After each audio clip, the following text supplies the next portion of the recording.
Assalamualaikum warahmatullahi wabarakatuh. Alhamdulillahilladzi an'amana bi ni'matil imani wal islam wa nusalli wa nusallimu ala khairil anam sayyidina Muhammadin wa ala alihi wa sahbihi ajma'in, amma ba'du. Ayuhan netizen rahimakumullah. Pada video kali ini kita akan membahas tentang keutamaan sholat asar berjamaah. Allah Subhanahu wa ta'ala berfirman, A'udzu billahi minasy syaithanir rajim.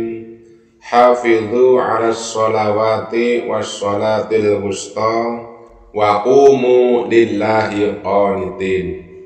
Peliharalah semua sholat fardu dan sholat wusta.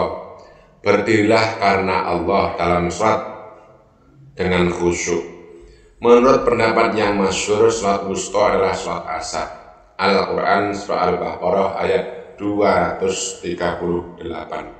Menurut Ibnu Katsir, tafsir ayat di atas adalah bahwa Allah Subhanahu wa ta'ala memerintahkan kita untuk menjaga dan memelihara semua waktu sholat pada waktunya masing-masing. Sehingga sebagai umat muslim hendaknya melaksanakan sholat pada waktunya.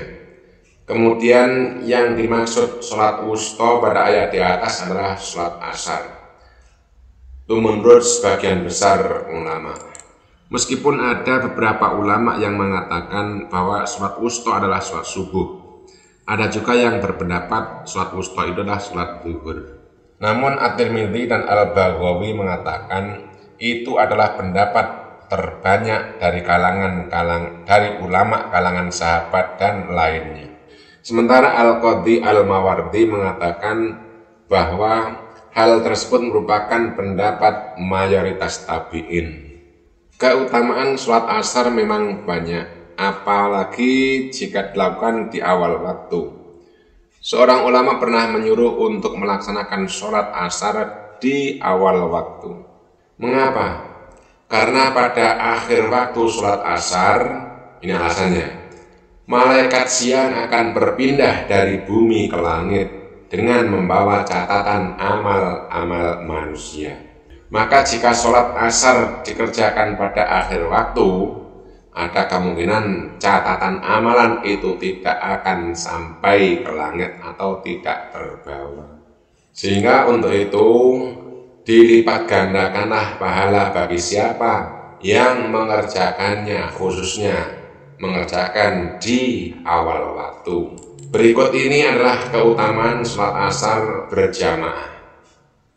Yang pertama, orang yang menghalangi pelaksanaan sholat asar, maka api akan memenuhi hati dan rumahnya. Dari sini jelaslah bahwa sholat asar memiliki kedudukan yang khusus yang disebutkan dalam Al-Quran. Dijelaskan juga dalam hadis, Imam Ahmad meriwayatkan dari Ali. Ia berkata bahwa Rasulullah Shallallahu Alaihi Wasallam pernah bersabda pada peristiwa Ahzab. Mereka, yaitu orang-orang kafir yang telah menyibukkan kami dari sholat wusta, yaitu sholat asar. Sehingga Allah memenuhi hati, semoga Allah memenuhi hati dan rumah mereka dengan api. Kemudian beliau mengerjakannya di antara maghrib dan isya. Dari hadis di atas kita dapat menyimpulkan bahwa sholat wusta adalah sholat asar. Dan barang siapa yang menghalangi untuk melaksanakan sholat wusta, maka sebagaimana doa Nabi Muhammad SAW, hati dan rumah mereka akan dipenuhi dengan api. Logikanya, yang menghalangi saja akan dipenuhi hatinya dengan api, apalagi yang tidak mengerjakannya. Dosanya akan berlipat karena meninggalkan sholat fardu, yang apabila meninggalkannya akan berdosa besar, sekaligus memenuhi hatinya sendiri dengan api, yaitu karena malas. Yang kedua, meninggalkan sholat asar sama dengan kehilangan keluarga dan hartanya. Az-Zuhri meriwayatkan dari Salim dari ayahnya bahwa Rasulullah Shallallahu Alaihi Wasallam pernah bersabda, barang siapa meninggalkan sholat asar, maka seakan-akan ia telah dirampas keluarga dan hartanya. Hadis ini mengingatkan kembali betapa utamanya sholat asar itu harus dikerjakan. Jika tidak mengerjakan sholat asar, maka hal itu seolah-olah kita telah kehilangan hal yang paling penting di dunia ini, yaitu diibaratkan dengan kehilangan keluarga dan harta. Seolah-olah hadis ini menegaskan bahwa sholat asar adalah kebahagiaan. Jika kita kehilangan kebahagiaan itu, maka seolah kita hidup dalam kematian.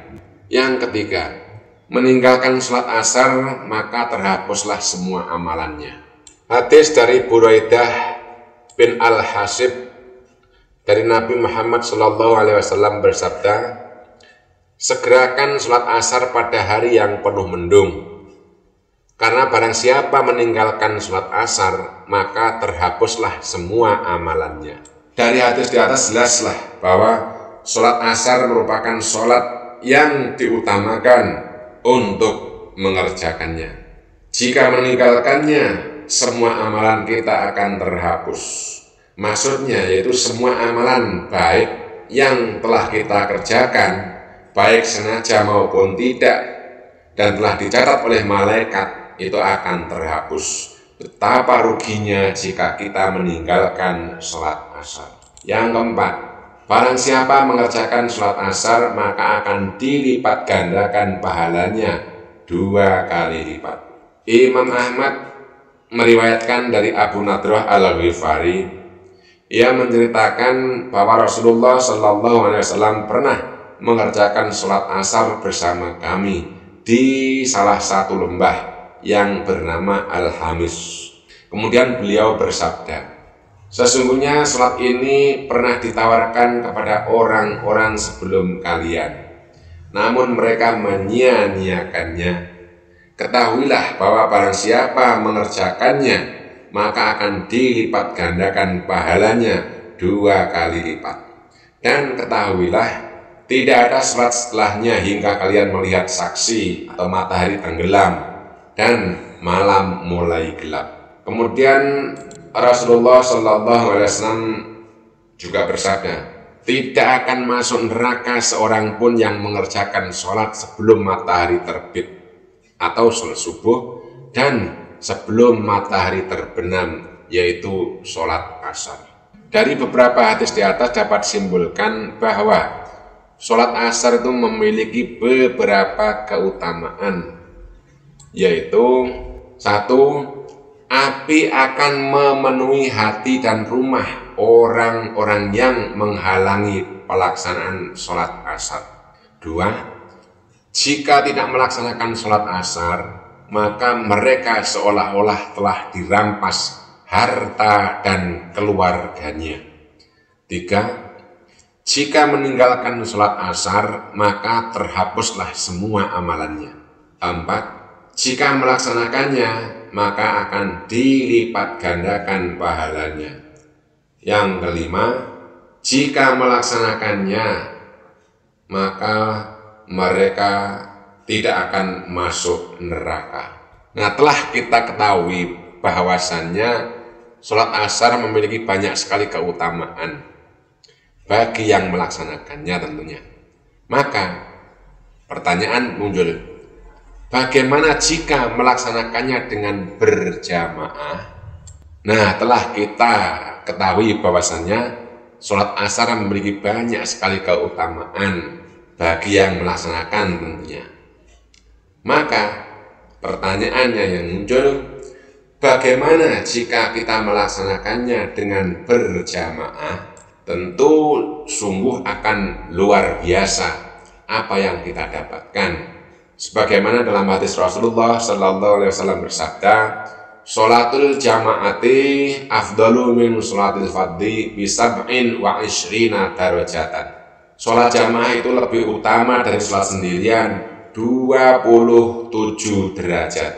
Demikianlah uraian singkat mengenai keutamaan sholat asar berjamaah. Semoga kita bisa mengambil manfaatnya. Jangan lupa berikan subscribe, like, dan komen atas video ini. Terima kasih.